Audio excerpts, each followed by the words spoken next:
So this Fuk Sau and Tan Sau, you can chamber those for a second, I do. And I go for a punch, and he makes a Man Sau. I could argue that that is a Bong, and go back to Tan, Isaiah, and go right to Man. That's a Bong Sau right there, if you want. And then if I go any more with a full extension, Bong Sau could go pretty far over. Right? So if he does it right now without me, do Bong Sau in the air, he left us. And then there's this issue of how far over does the Bong Sau go?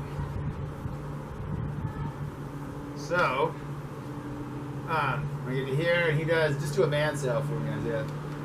I just go like this. I mean, we could probably keep, I'm not flexible enough, we could keep a Fuk Sau on a Man Sau, and it's only going to be this last moment that he has to do a Bong.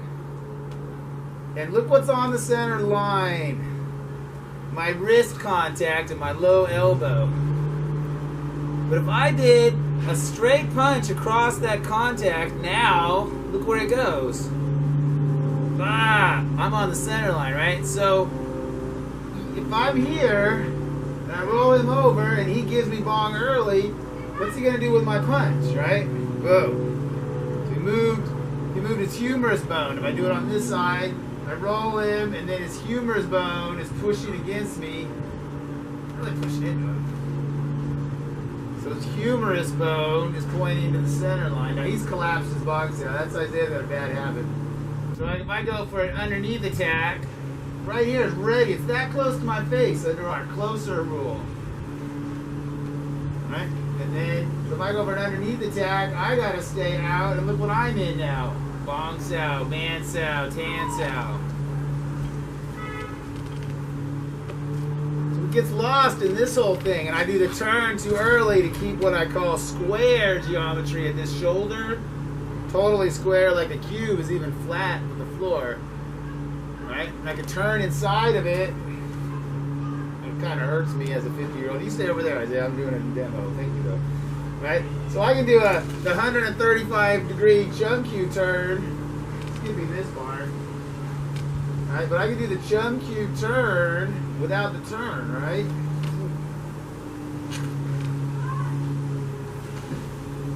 So without the full turn, a Bong Sau itself has that part of the turn, and look at, go to this side, it moves over. Now I'm pointing at his pocket.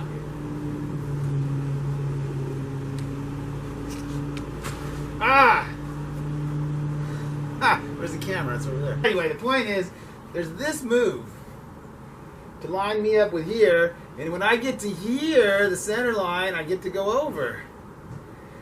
And then he's over here, so now he can do it to me.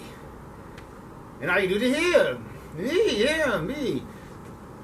So you know that as I go for an elbow, he goes for an elbow. I go for an elbow, and I'm going to exaggerate the Bong before you beat it. So I got a Bong, and then now he goes under and he makes a Bong. I have a Bong elbow.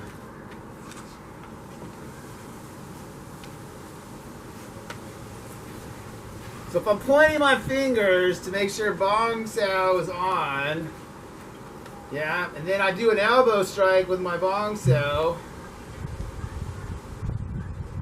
Ow! That's a wrist lock to myself, right?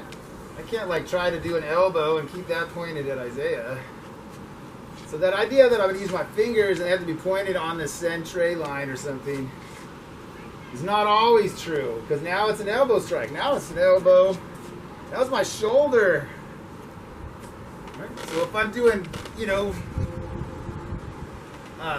Muangjian side lane shoulder style.